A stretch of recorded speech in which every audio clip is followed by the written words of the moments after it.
Hello dear students, you are welcome in RK Institute. I am Dr. RK Saini and today I am going to discuss valency of the element.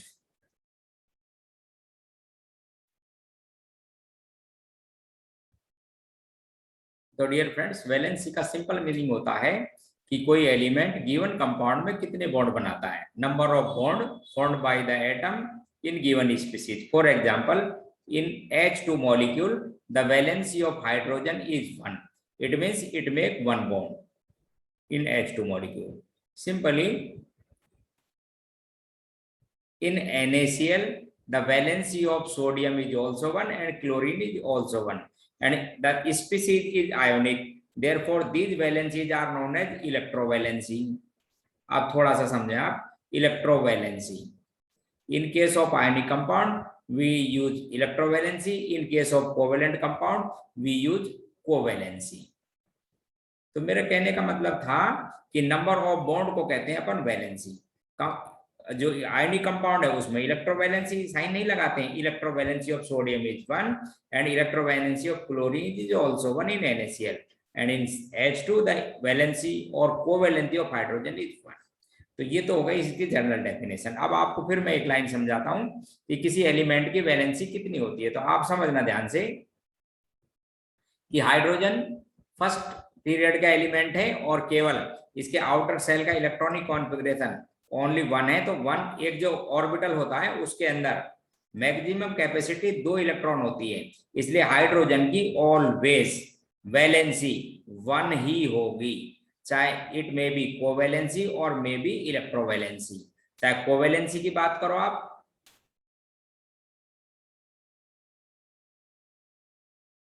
और चाहे आप किसकी बात करो, electrovalency. दोनों तरह के कंपाउंड बनाता है, आपको बता देता हूं. इलेक्ट्रोवैलेंसी की भी बात कर सकते हो, तब भी इसकी वैलेंसी 1 ही होगी. जैसे सपोज ये H2 लिखा हुआ है कोवैलेंसी, और एक इसी तरह के हाइड्राइड बनते हैं जैसे सोडियम हाइड्राइड, तो यहाँ पर हाइड्रोजन की वैलेंसी 1 ही है, लेकिन यहाँ पर कैसी है, ये इलेक्ट्रोवैलेंसी. एक इलेक्ट्रॉन गेन किया है, H नेगेटिव बना हुआ है. तो हाइड्रोजन की मैक्सिमम वैलेंसी आप कैसे बोल सकते हो, केवल 1 होगी. अब मैं बात करता हूं सेकंड पीरियड के एलिमेंट की. सेकंड पीरियड के एलिमेंट की मैक्सिमम वैलेंसी 4 हो सकती है, क्योंकि उनके आउटर मोस्ट सेल में 4 ऑर्बिटल्स होते हैं. एक तो 2s होता है और एक 2p, जो इसमें तो 1 ऑर्बिटल, इसमें 3. इसलिए सेकंड पीरियड के एलिमेंट की मैक्सिमम वैलेंसी कितनी हो सकती है, अप टू 4. कम तो चाहे कितनी भी हो, ठीक है. ये अपने ऑक्टेट को एक्सपेंड नहीं कर सकते. रीजन ये कि इसके आउटर मोस्ट सेल में एम्प्टी डी ऑर्बिटल नहीं होता, ओनली 4. जैसे अब आप समझिए कुछ लाइन. फॉर एग्जांपल, जैसे मैं बात करता हूं आपसे, इस बोरॉन की बात करता हूं. पी ब्लॉक के एलिमेंट में बोरॉन, जैसे जनरली कार्बन वगैरह इस तरह के पी ब्लॉक एलिमेंट है बोरॉन. तो बोरॉन के जो कंपाउंड है, बोरॉन का इलेक्ट्रॉनिक कॉन्फ़िगरेशन होता है ग्राउंड स्टेट में, आउटर मोस्ट सेल का लिख रहा हूं, 2s2 एंड 2p1. 3 इलेक्ट्रॉन होते हैं आउटर मोस्ट सेल में ग्राउंड स्टेट में. लेकिन जो बोरॉन के कंपाउंड है उन सब में इसकी वैलेंसी न्यूट्रल मॉलिक्यूल के केस में कितनी होती है, इसकी 3. तो ये क्या ग्राउंड स्टेट में तो बॉन्ड बनाता नहीं है, क्योंकि ये की वैलेंसी का एक बॉन्ड बनता, जो बॉन्ड एनर्जी भी सफिशिएंट नहीं होती, ऑक्टेट में भी काफी इनकम्प्लीटनेस होती है, कंप्लीट नहीं होता. तो ये क्या है, एक्साइटेड स्टेट में बनाता है. ये इसका ग्राउंड स्टेट का इलेक्ट्रॉनिक कॉन्फ़िगरेशन है. जब इसके इलेक्ट्रॉन को एक्साइट किया जाता है एक्साइटेड स्टेट में, या तो इलेक्ट्रॉन 2s का एक्साइट होकर चला जाता है 2p में. अब क्या है, इसकी 3 बॉन्ड बनाने की कैपेसिटी होती है. वैसे कैपेसिटी तो मैक्सिमम 4 बॉन्ड बना लेता है, लेकिन ये ग्राउंड स्टेट में या तो बनाता है, ग्राउंड क्या एक्साइटेड स्टेट में, या तो 3 बॉन्ड बनाएगा या 4. तो बोरॉन की वैलेंसी या तो ट्राईवैलेंट कंपाउंड हो गए या 4. तो ट्राईवैलेंट में तो आप देखो, जैसे ये BF3 बना हुआ है, एक फ्लोरीन यहाँ पर, एक फ्लोरीन यहाँ पर, तो बन गया था. अब आपके पास में BF3 कितनी वैलेंसी है एक्चुअल में, इसकी 3 BF3 में. अच्छा, अब ये क्या है, BF3 बनने के बाद इसके पास एक एम्प्टी ऑर्बिटल भी पड़ा हुआ है. ये रहा, देखो ये एम्प्टी ऑर्बिटल है. अब ये किसी ऐसे इलेक्ट्रॉन डोनर जो इलेक्ट्रॉन डोनेट करता हो, जैसे मैं आपसे फ्लोराइड की बात करूं, एक बात ध्यान रखना, लेकिन ये जो इलेक्ट्रॉन डोनर है ना, ये इस बोरॉन आपको पता है सेकंड पीरियड का एलिमेंट है, इसके पास में 2p ऑर्बिटल है एम्प्टी. तो इसके जो पास में इलेक्ट्रॉन डोनर है उसके पास भी ऑर्बिटल मच एनर्जी डिफरेंस के वाले नहीं होने चाहिए 2p से. जैसे मान लीजिए कहीं लिख दें अपन 5p इस तरह से, कंपेरेबल साइज के, क्योंकि इफेक्टिव ओवरलैपिंग की कंडीशन है। तो जब ये फोर्थ बॉन्ड बनाएगा तो ये जो फ्लोराइड आयन है वो इसके एम्प्टी ऑर्बिटल में एक इलेक्ट्रॉन डोनेट करेगा। अब देखो इधर यहाँ लिख रहा हूं, जब इसने एक इलेक्ट्रॉन डोनेट किया, ध्यान से समझो, एक इलेक्ट्रॉन जब डोनेट कर दिया फ्लोरीन ने, तो इस पे तो आगे था नेगेटिव चार्ज, क्योंकि इसने इलेक्ट्रॉन गेन कर लिया। और ये जो फ्लोरीन था इसका चार्ज डिसअपियर हो गया, क्योंकि इसके पास 8 इलेक्ट्रॉन थे ना, एक इसने दे दिया। अब उसके बाद में शेयरिंग हो गई। तो कितने बॉन्ड बन गए साहब BF4 में? 4 बॉन्ड बन गए। आप एक बात ध्यान रखना कि जब ये बोरॉन 4 बॉन्ड बनाता है तो जो फोर्थ बॉन्ड बनेगा वो एक स्पेशल टाइप का बॉन्ड रहेगा, जिसमें ये इलेक्ट्रॉन गेन करेगा, इलेक्ट्रॉन पेयर गेन करेगा। का आपको कल एक लाइन बताई थी कि जो भी न्यूक्लियस के बीच में आ जाते हैं ना इलेक्ट्रॉन पेयर, दोनों का राइट होता है। तो बोरॉन ने इस फोर्थ बॉन्ड के फॉर्मेशन में इलेक्ट्रॉन पेयर गेन किया, और इस पर्टिकुलर बॉन्ड को बोलेंगे कोऑर्डिनेट बॉन्ड। और इसमें कैसा है? As a acceptor. तो फोर्थ बॉन्ड भी बन गया, BF4 भी बन जाता है नेगेटिव। तो ये तो बोरॉन के बारे में बात बताइए। सेकंड पीरियड के एलिमेंट की और बात बता दूं आपको, देखो इसी तरह से कार्बन की बात करते हैं। तो कार्बन भी एक्साइटेड स्टेट में बॉन्ड बनाती है, 4 बॉन्ड बन जाते हैं एक्साइटेड स्टेट में, इसलिए टेट्रावैलेंसी होती है। इसी तरह आप नाइट्रोजन की बात करता हूं, तो नाइट्रोजन की आउटर मोस्ट शेल का इलेक्ट्रॉनिक कॉन्फ़िगरेशन होता है 2s2 एंड 2p3। मैं बता रहा था कि साहब सेकंड पीरियड के एलिमेंट की मैक्सिमम वैलेंसी कितनी हो सकती है? 4। आप एक बात ध्यान रखना, कई बार मैं जब भी स्टूडेंटों से पूछता हूं तो उन्होंने क्या याद कर रखा वो मैं आपको समझा देता हूं कि साहब नाइट्रोजन की वैलेंसी 5 होगी, क्योंकि इसके आउटर मोस्ट शेल में 5 इलेक्ट्रॉन होते हैं। तो आपको क्लियर कर देता हूं, ये एक जनरल टर्म है। कौन सी? कि साहब किसी एलिमेंट की वैलेंसी किसके बराबर होती है? उसके आउटर मोस्ट शेल के इलेक्ट्रॉन, या वैलेंस शेल में जितने इलेक्ट्रॉन होते हैं उसके बराबर होती है। ये एक जर्नल लाइन है, जरूरी नहीं है कि हर एलिमेंट इस लाइन को ओबे करता हो। जैसे नाइट्रोजन, मुझे बता दो कि नाइट्रोजन का कोई भी पेंटावैलेंट कंपाउंड यदि आपने देखा हो तो नहीं। इसकी मैक्सिमम वैलेंसी कितनी हो सकती है? 4। ये की जनरल लाइन है, ये 100% सही है। हाँ, ग्राउंड स्टेट में या इसके जो नॉर्मल कंपाउंड है जिनमें 3 इलेक्ट्रॉन है तो इसकी वैलेंसी 3 भी होती है। जैसे आप बात करते हो अमोनिया, चेक करो, जैसे बात की मैंने अमोनिया, तो कितने बॉन्ड बना रखे? बोले साहब 3। तो कितनी वैलेंसी हो गई? 3। ये कोवैलेंसी है, तो कोवैलेंट बॉन्ड बना हुआ है तो कोवैलेंसी। इसी तरह से आपने बहुत से कंपाउंड देखे इसके जिनमें ये आयनिक नेचर का भी होता है, एजाइड, इसको जो बोलते हैं नाइट्राइड आयन, तो इसमें वैलेंसी 3 है। वो आयनिक वैलेंसी, आयनिक कंपाउंड जिसको इलेक्ट्रोवैलेंसी बोल देते हैं। जैसे आप बोलते हो ना lithium nitride, lithium nitride, what is the valency of nitrogen in this compound? बोले 3। क्या बोलेंगे आप इसको? इट इज इलेक्ट्रोवैलेंसी है, तो वैलेंसी 3 लिखेंगे बस। 3 वैलेंसी होती है नाइट्रोजन की, क्योंकि इस पे ये नाइट्रोजन का चार्ज है, ये लिथियम का 1 होता है। अच्छा, अब अगली बात बताता हूं कि नाइट्रोजन फोर्थ बॉन्ड भी बना सकता है, इसके पास में है एक लोन पेयर। जैसे आप इधर देखो, आप ध्यान से, जैसे किसी एसिड से रिएक्शन करा दी हमने इस अमोनिया की, तो ये जो नाइट अमोनिया नाम है इसका, तो ये क्या करेगा? नाइट्रोजन अपना एक इलेक्ट्रॉन डोनेट करेगा इस H को। अब इधर देखते जाओ आप, जब इसको H को इलेक्ट्रॉन डोनेट किया, इधर देखिए, तो साहब इलेक्ट्रॉन डोनेट करने से नाइट्रोजन पर तो आ गया पॉजिटिव चार्ज, ये आ गया, और ये इलेक्ट्रॉन चला गया इस हाइड्रोजन के पास में, इसका पॉजिटिव चार्ज डिसअपियर, दोनों के बीच में बॉन्ड बन गया साहब अमोनियम आयन।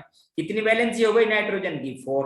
बस यही इसकी कंडीशन है, इस सेकंड पीरियड के एलिमेंट की मैक्सिमम वैलेंसी 4 हो सकती है। अब फिर वापस ये जो फोर्थ बॉन्ड बना हुआ है, ध्यान से सुनना मेरी लाइन, ये जो फोर्थ बॉन्ड बना है इसमें नाइट्रोजन ने इलेक्ट्रॉन पेयर डोनेट किया, बोरॉन ने गेन किया था, इसने डोनेट किया है, तो ये भी कोऑर्डिनेट बॉन्ड ही, लेकिन कैसा बॉन्ड है? ये नाइट्रोजन यहाँ पर डोनर, तो इसे आप कोऑर्डिनेट बॉन्डेंगे। वैसे मैं आपको एक बात समझा दूं कि ये जो सिंगल बॉन्ड होते हैं ये होते सिग्मा बॉन्ड ही है, ये भी सिग्मा बॉन्ड है, क्योंकि इलेक्ट्रॉन डेंसिटी न्यूक्लियस के बीच में और इंटरन्यूक्लियर एक्सिस पे, इसलिए कोऑर्डिनेट और कोवैलेंट बॉन्ड की बॉन्ड स्ट्रेंथ में कोई अंतर नहीं होता, दोनों आइडेंटिकल बॉन्ड होते हैं, बस फॉर्मेशन में अंतर है।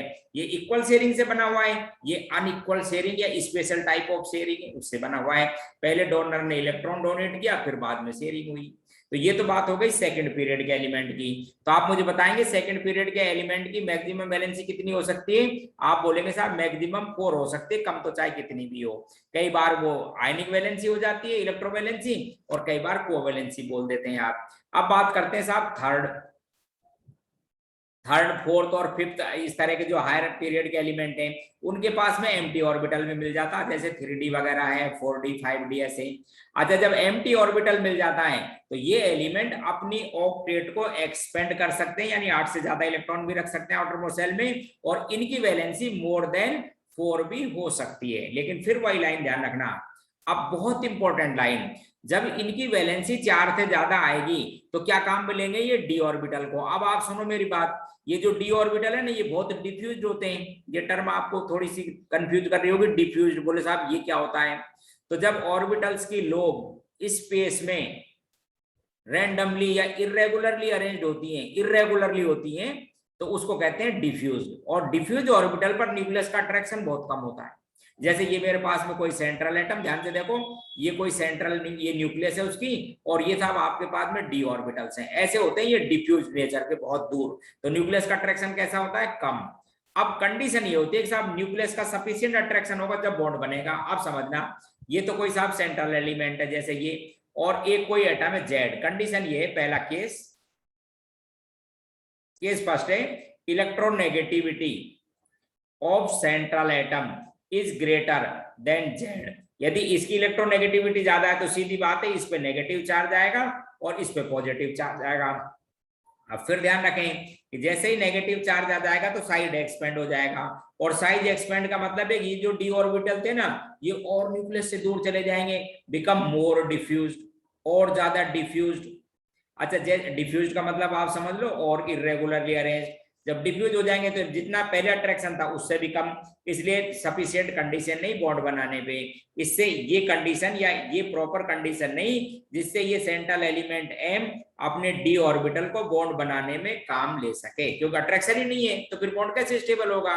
एक केस दूसरा देखो, केस सेकंड समझो आप, क्या केस है कि साहब सपोज इस एम एलिमेंट ने एलिमेंट एक्स से बॉन्ड बनाया डी ऑर्बिटल को काम में लेके, और इलेक्ट्रोनेगेटिविटी जो है आपके पास में वो एम की कम है, एक्स की ज्यादा है।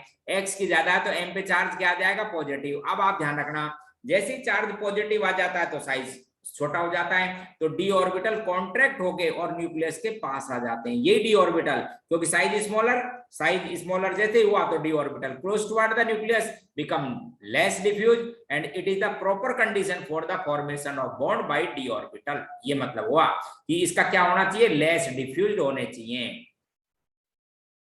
लेस डिफ्यूज्ड से आप ये समझो कि ऑर्बिटल न्यूक्लियस के क्लोज आ जाने चाहिए, जिससे क्या है न्यूक्लियस का प्रॉपर अट्रैक्शन रहे इन ऑर्बिटल पे, और जो बॉन्ड बने वो एक स्टेबल बॉन्ड बने। तो कंडीशन ये है कि if central element use their d orbital during the bond formation, then it must be overlap with more electronegative and smaller non metals। क्योंकि 5 बॉन्ड बनेंगे या जो भी ज्यादा बनेंगे छोटे होने चाहिए, वो स्मॉलर होना चाहिए और हाई इलेक्ट्रोनेगेटिव एलिमेंट होना चाहिए। तो इस पर्पज के लिए एक तो आपको बता दूं, हेलोजेंस और ऑक्सीजन सबसे बेटर एलिमेंट है, और हेलोजन में भी कोई बात करे तो फ्लोरीन की हाईएस्ट इलेक्ट्रोनेगेटिव एलिमेंट एंड छोटा सबसे, और दूसरे नंबर पर ऑक्सीजन। तो इस काम के लिए बेटर एलिमेंट कौन से होते हैं, फ्लोरीन एंड ऑक्सीजन, जब डी ऑर्बिटल काम में लेता है। जैसे मैं आपको बहुत से कुछ एग्जांपल दिखाता हूं, देखो आप देखिए, आप देखेंगे कि ये कंपाउंड किससे बने हुए हैं। जैसे आपने सुने, देखो आपको समझाता हूं, बोले साहब आपने सुन रखा है PCl5, बहुत नॉर्मल कॉमन एग्जांपल है। फास्फोरस ने 5 बॉन्ड बना रखे हैं, इसका मतलब डी ऑर्बिटल काम में लिया होगा। अब डी ऑर्बिटल की कंडीशन है साहब उसको न्यूक्लियस के पास में आना चाहिए, तो कौन कॉन्ट्रैक्ट कर सकता है, या तो हेलोजन या ऑक्सीजन। अब कोई पूछे आपसे कि साहब जैसे ये लिखा हुआ है, बोले ऐसे ये भी मिलता है क्या नेचर में, बोले नहीं मिलता। क्यों नहीं मिलता, क्योंकि हाइड्रोजन के पास इतनी एबिलिटी नहीं, इतनी इलेक्ट्रोनेगेटिविटी नहीं कि जो इस फास्फोरस के डी ऑर्बिटल को कॉन्ट्रैक्ट कर सके।